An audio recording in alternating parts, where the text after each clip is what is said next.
আসসালামু আলাইকুম। কি অবস্থা সবার? আশা করি সবাই অনেক অনেক ভালো আছেন।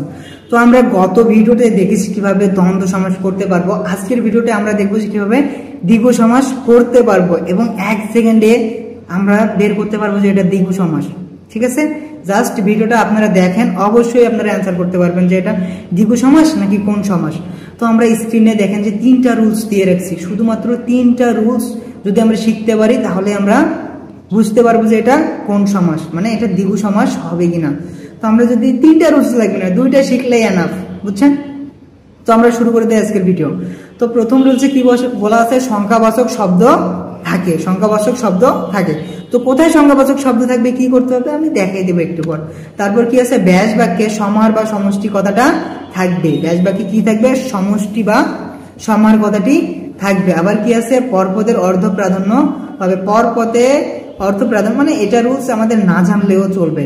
আমাদের যে প্রথম 1 আর 2 নম্বর রুলসটা আছে এটা যদি আমরা শিখতে পারি তাহলে হচ্ছে আমরা খুব সহজেই বুঝতে পারবো যে কোনটা দ্বন্দ্ব সমাস আর কোনটা হচ্ছে দ্বিগু সমাস। ঠিক আছে, তো চলুন আমরা হচ্ছে কিছু উদাহরণ দেখি। উদাহরণের মাধ্যমে আমরা শিখবো যে কোনটা দ্বিগু সমাস। তো এখানে দেখা যাচ্ছে যে 3 মাথার সমাহার, 1 নম্বর যে উদাহরণ আছে এটা কি 3 মাথার সমাহার, আমরা এটা দেখতে পাচ্ছি। তো আসলে এখানে দেখেন আমি কি বলছি, প্রথম রুলসে সংখ্যাবাচক শব্দ থাকবে। এখানে কি সংখ্যাবাচক শব্দ আছে? অবশ্যই আছে, 3টা হচ্ছে একটা সংখ্যাবাচক শব্দ। তারপর কি বলছিলাম? ব্যাস বাক্যে সমষ্টি বা সমাহার কথাটি থাকবে। তো এখানে কি সমাহার কথাটি আছে? ব্যাস বাক্য, আচ্ছা সমাস করতে গেলে ব্যাস বাক্য প্রয়োজন হয়। তো এই সাইডে যেটা আছে এটা হচ্ছে ব্যাস বাক্য, আর এই দিক যেটা আছে এটা হচ্ছে সমস্ত পদ। তো ব্যাস বাক্যে সমাহার কথাটি থাকবে। তো এখানে কি সমাহার কথাটি আছে? অবশ্যই আছে। আবার সংখ্যাবাচক শব্দ আছে? অবশ্যই আছে। তো সংখ্যাবাচক শব্দ আর সমাহার কথাটি যদি আমরা দেখতে পাই আমাদের 1, 2 নম্বর রুলসের সাথে মিলছে, 3 নম্বর রুলস আর মেলানোর দরকার নাই, আমরা বলতে পারবো এটা দ্বিগু সমাস। ঠিক আছে, এরপর যদি আমরা আবার 2 নম্বর রুলসে চলে যাই, 2 নম্বর রুলসে না 2 নম্বর উদাহরণে চলে যাই, এখানে কি দেখতে পাচ্ছি? 2 আনার সমাহার। এই যে 2 মানে 2 বোঝায়, আর এই যে সমাহার কথাটি কি আছে? অবশ্যই আছে। তো এই পাশে কি আছে? সমস্ত পদে 2 আনা। তো আমাদের রুলস কি বলছি? সংখ্যাবাচক শব্দ আছে, সমাহার আছে, সমাহার বা সমষ্টি অবশ্যই আছে। তার মানে এটা কোন সমাস? এটা দ্বিগু সমাস। তারপর আমরা আবার চলে যাই 3 নম্বর উদাহরণে। এখানে কি দেখতে পাচ্ছি? শত অব্দের সমাহার, শত অব্দের সমাহার। শত, এই যে শত এটা হচ্ছে একটা সংখ্যাবাচক শব্দ, এই যে আবার সমাহার কথাটি পাইছি।